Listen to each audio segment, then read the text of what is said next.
15,000 minimum जो pension होनी चाहिए EPS 95 के तहत। राहुल जी ने खुद सभी ट्रेड यूनियनों के साथ मिलकर इस विषय पर बातचीत की थी और उन्होंने इस मुद्दे को उठाया था। नमस्कार दोस्तों, स्वागत है आपका हमारे YouTube चैनल पर।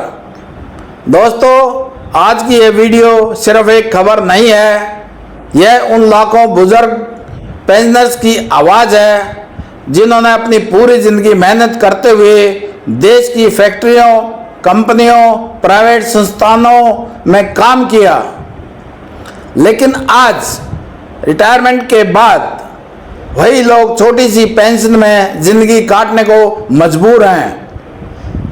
कई EPS 95 पेंशनर्स ऐसे हैं जिन्हें हर महीने सिर्फ 1,000 रुपये, 1,500 रुपये या 2,000 रुपये तक पेंशन मिलती है। अब ज़रा सोचिए, क्या आज के समय में 1,000 रुपये में किसी का घर चल सकता है? क्या इतनी राशि में दवाई आ सकती है? बिजली बिल भर सकता है? राशन खरीदा जा सकता है? इलाज हो सकता है? दोस्तों, जब एक बुजुर्ग व्यक्ति पूरी ज़िंदगी काम करने के बाद भी दवाइयों के पैसे गिनने पर मजबूर हो जाए तो यह केवल आर्थिक समस्या नहीं होती, यह सम्मान और अस्तित्व की लड़ाई बन जाती है। इसलिए आज पूरे देश में EPS 95 पेंशनर्स एक आवाज़ में मांग कर रहे हैं, न्यूनतम पेंशन 7,500 रुपये की जाए, DA दिया जाए, मेडिकल अलाउंस मिले और कुछ संगठन तो 15,000 रुपये पेंशन की भी मांग कर रहे हैं। आज की इस वीडियो में हम बात करेंगे EPS 95 की असली स्थिति, पेंशनर्स की पीड़ा, सरकार का रुख, 7,500 रुपये या 15,000 रुपये पेंशन की चर्चा, DA और मेडिकल सुविधा क्यों जरूरी है और आखिर आने वाले समय में क्या बड़ा फैसला हो सकता है। वीडियो को अंत तक जरूर देखिए, क्योंकि अंत में बताएंगे कि विशेषज्ञ क्यों मान रहे हैं कि यह मुद्दा अब सरकार के लिए नज़रअंदाज करना आसान नहीं रहेगा। क्या नाम है आपका? अनिल पवार, एडवोकेट। 15,000 मिनिमम जो पेंशन होनी चाहिए EPS 95 के तहत। राहुल जी ने खुद सभी ट्रेड यूनियनों के साथ मिलकर इस विषय पर बातचीत की थी और उन्होंने इस मुद्दे को उठाया था। दोबारा से आज अगर मौका मिला तो हम इस बात पर उनको जरूर बताएंगे कि आने वाले समय में वो सरकार को इसमें घेरे और सरकार को मजबूर करे कि उन्होंने इस पेंशन बहाली के बारे में सोचना पड़े और इसको पेंशन जो 1,000 है उसको बढ़ाए, कम से कम 15,000 रुपये पेंशन करें। पेंशन का जो बढ़ाने का बात है उसको भी हम बार बार उठा रहे हैं और आने वाले समय में ये आंदोलन और तेज होगा। अभी 12 फरवरी की हड़ताल की थी जिसमें करोड़ों मजदूर कर्मचारियों ने हिस्सा लेकर सरकार को चेताने का काम किया था। आगे भी जरूरत पड़ी तो यह हड़ताल दोबारा भी इस देश में होगी। इस सरकार को चेताएंगे, बताएंगे कि मजदूर और कर्मचारियों की नीतियाँ ठीक है और आप जो नीतियाँ बना रहे हैं वो गलत है, इसलिए उन नीतियों को बंद करें और मजदूर कर्मचारी के साथ बैठकर उनकी बातों पर ध्यान करें, उनकी बातों को लागू करें। EPS 95 पेंशनर्स की असली जिंदगी। दोस्तों, EPS यानी एम्प्लॉयज पेंशन स्कीम 1995, यह योजना उन कर्मचारियों के लिए बनाई गई थी जिन्होंने सालों तक नौकरी करके EPFO में योगदान दिया। इन लोगों ने अपनी जवानी कंपनियों को दी, दिन रात मेहनत की, परिवार चलाया, देश की अर्थव्यवस्था को मजबूत किया। लेकिन आज उन्हीं लोगों में से हजारों बुजुर्ग ऐसे हैं जो अपने दवाइयों के लिए दूसरों पर निर्भर हैं। कई पेंशनर्स बताते हैं कि पूरी जिंदगी नौकरी की, लेकिन आज इतनी पेंशन भी नहीं मिलती कि सम्मान से जी सकें। दोस्तों, सोचिए उस इंसान के बारे में जिसने 30-35 साल नौकरी की हो और रिटायरमेंट के बाद उसे सिर्फ 1,000 रुपये या 1,500 रुपये मिले। आज महंगाई आसमान छू रही है।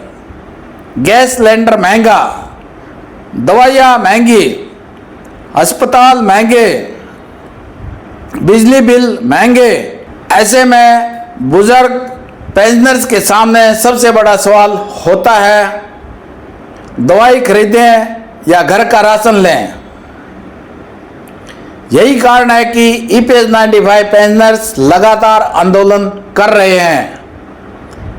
ये सिर्फ पैसे नहीं मांग रहे, ये सम्मानजनक जीवन की मांग कर रहे हैं। 7,500 रुपये plus DA plus medical allowance की मांग क्यों? दोस्तों, अब बात करते हैं उस मांग की जो आज पूरे देश में सबसे ज़्यादा चर्चा में है। EPS 95 राष्ट्रीय संघर्ष समिति सहित कई संगठन सरकार से मांग कर रहे हैं कि न्यूनतम पेंशन 7,500 रुपये प्रति माह की जाए। लेकिन सिर्फ 7,500 रुपये ही नहीं, इसके साथ पेंशनर्स की मांग है DA यानी DNS अलाउंस, मेडिकल अलाउंस, बेहतर स्वास्थ्य सुविधाएं। अब कई लोग पूछते हैं DA इतना जरूरी क्यों है? दोस्तों, अगर आज किसी को 7,500 रुपये मिल भी जाए लेकिन हर साल महंगाई बढ़ती रहे और DA ना मिले तो कुछ साल बाद वही 7,500 रुपये भी कम पड़ जाएगा। इसलिए पेंशनर चाहते हैं कि उनकी पेंशन भी महंगाई के हिसाब से बढ़े। और अब बात मेडिकल अलाउंस की। दोस्तों, बुजुर्ग व्यक्ति की सबसे बड़ी जरूरत क्या होती है? दवाई, इलाज, नियमित जांच। लेकिन जब पेंशन ही इतनी कम हो तो इलाज करवाना भी मुश्किल हो जाता है। कई बुजुर्ग पेंशनर्स ऐसे हैं जो सिर्फ पैसों की कमी की वजह से सही इलाज नहीं करा पाते। कुछ लोग दवाइयाँ आदि कर देते हैं, कुछ लोग अस्पताल जाना टाल देते हैं और यही सबसे दर्दनाक सच है। इसलिए आप पेंशनर्स कह रहे हैं हमें सिर्फ पेंशन नहीं, जीने का सहारा चाहिए।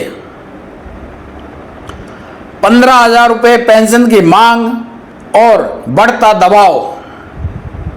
दोस्तों, अब एक और बड़ी मांग तेजी से सामने आ रही है। कुछ संगठन यह मांग कर रहे हैं कि न्यूनतम पेंशन सीधे 15,000 की जाए। उनका कहना है कि आज के समय में 7,500 रुपये भी पर्याप्त नहीं है। बुजुर्गों के मेडिकल खर्च बहुत ज़्यादा हैं।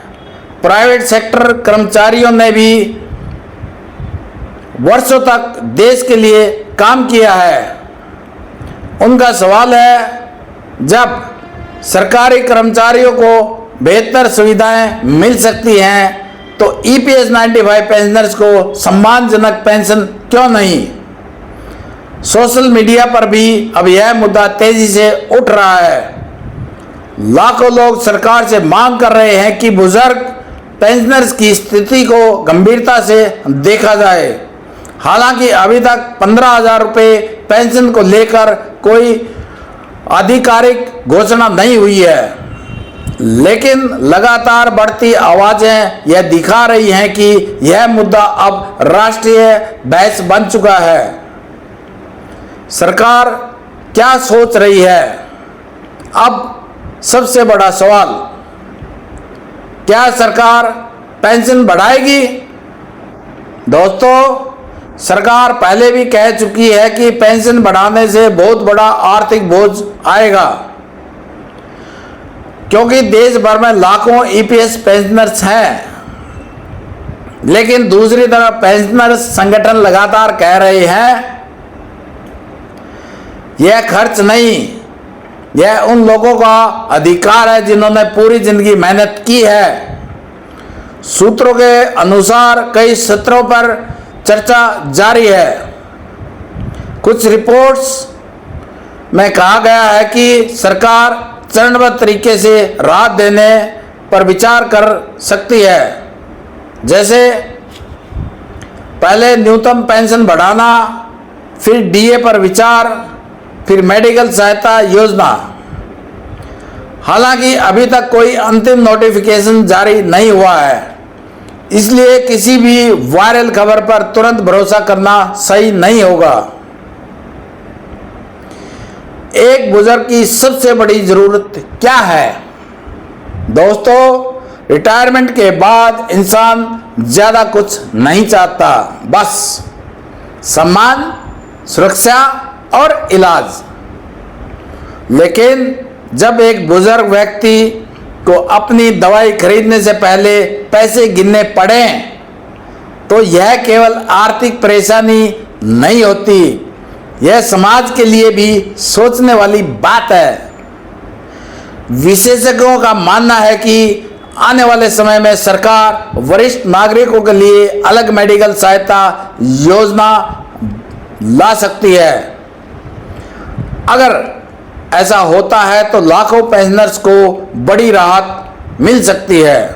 तो दोस्तों, आज की वीडियो सिर्फ ईपीएस 95 की खबर नहीं थी, यह उन लाखों बुजुर्गों की कहानी थी जिन्होंने अपनी जिंदगी मेहनत में गुजार दी और आज सम्मानजनक पेंशन की उम्मीद लगाए बैठे हैं।